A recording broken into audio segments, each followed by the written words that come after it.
Bonjour, ravi de vous retrouver pour cette question de l'oral ESCP 2016, question sans préparation. Vous pouvez la récupérer dans le téléchargement dans la description. N'hésitez pas à poser vos questions d'ailleurs dans les commentaires si vous en avez, à faire des compliments, à liker cette page, cette vidéo, une fois que vous l'aurez évidemment visionnée avec attention et amour.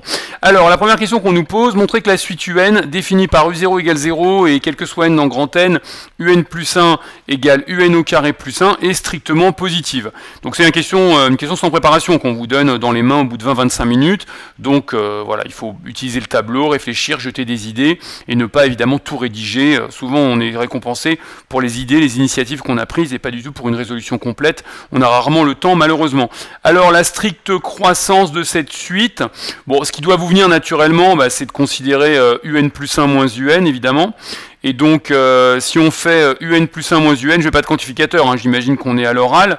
UN plus 1 moins UN, ça fait quoi? UN au carré, plus 1 moins UN.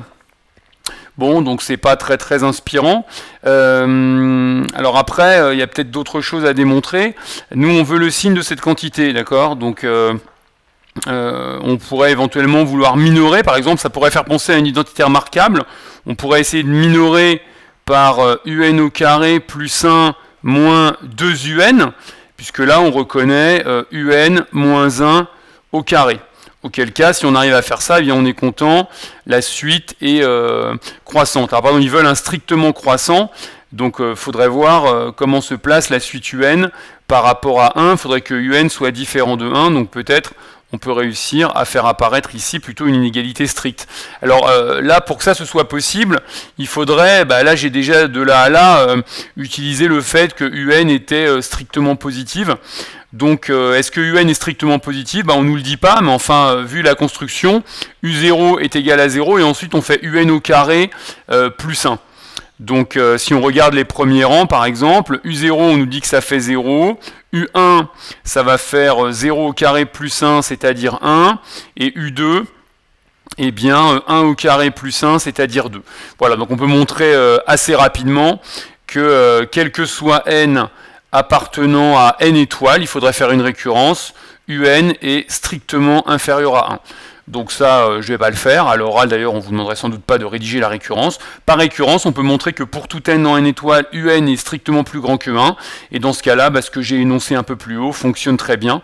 On peut minorer gentiment UN plus 1 moins UN par 0. Alors ça ne marche que pour n dans n étoiles, hein. Donc on a la stricte croissance qu'à partir de U1, mais de toute façon, vu que U0 vaut 0, on a aussi, et que U1 vaut 1, on a aussi la stricte croissance pour les premiers rangs. Donc la suite est bien strictement croissante. Alors regardons la question 2 maintenant. La question 2, en déduire que si P est un polynôme réel, tel que P de x carré plus 1 égale P de x au carré plus 1, et P de 0 égale à 0, alors P égale x. Alors ça, c'est pas très naturel. Alors on peut essayer de regarder un petit peu comment ça marche. P égale x, alors on peut constater que P égale x va marcher, on pourrait essayer les polynômes constants, les polynômes 1 par 1. Hein.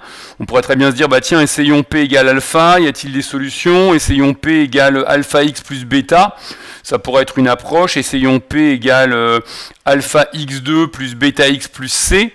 Et puis voir un petit peu s'il y a des solutions. Et on constaterait sans doute qu'il n'y a pas de polynôme constant solution, que dans le deuxième cas, c'est forcément alpha égale 1 et bêta égale à 0, et que là, ça n'est pas possible. Et là, non plus. Le problème, c'est qu'il faudrait une méthode générale. Alors, on pourrait essayer de regarder le monôme de plus haut degré.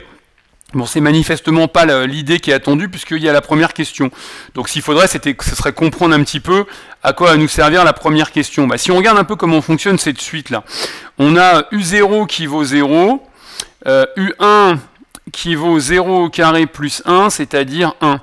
Et si on injecte ça dans le polynôme, dans la relation ici, là, bien justement, ça va être très sympathique, parce que si on suppose que P est solution, ça reviendrait à faire une analyse, quand vous allez faire P de 0 au carré plus 1, ça va vous faire P de 0 au carré plus 1. Et il se trouve que P de 0, on nous a dit que ça faisait 0. Donc en fait, ce terme-là, il correspond à U1, et ce terme-là, il correspond à U0. Donc justement, on a finalement P de U1 qui est égal à U0 au carré plus 1, c'est-à-dire à U1.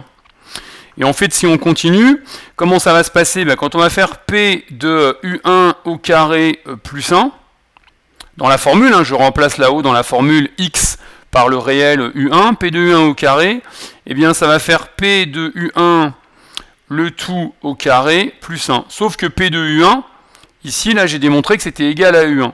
Donc en fait, ça fait U1 au carré plus 1.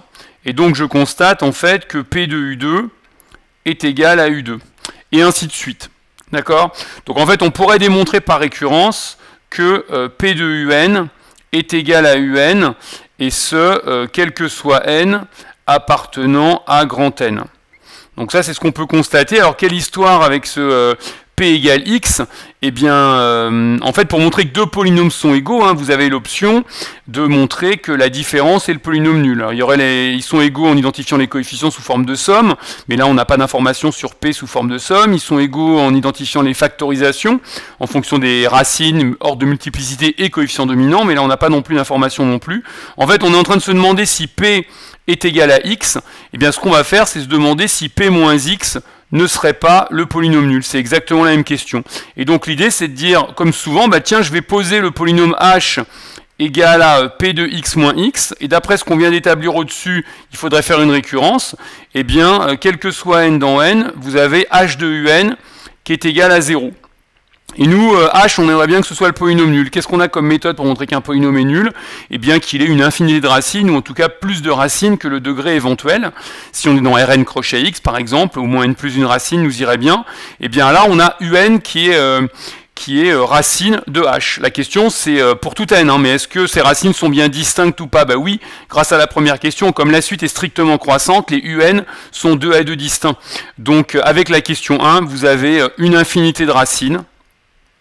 Infinité de racines pour votre polynôme h, donc ça veut dire que h est le polynôme nul, et si h est le polynôme nul, eh bien ça veut dire que P égale x, et c'était la conclusion attendue.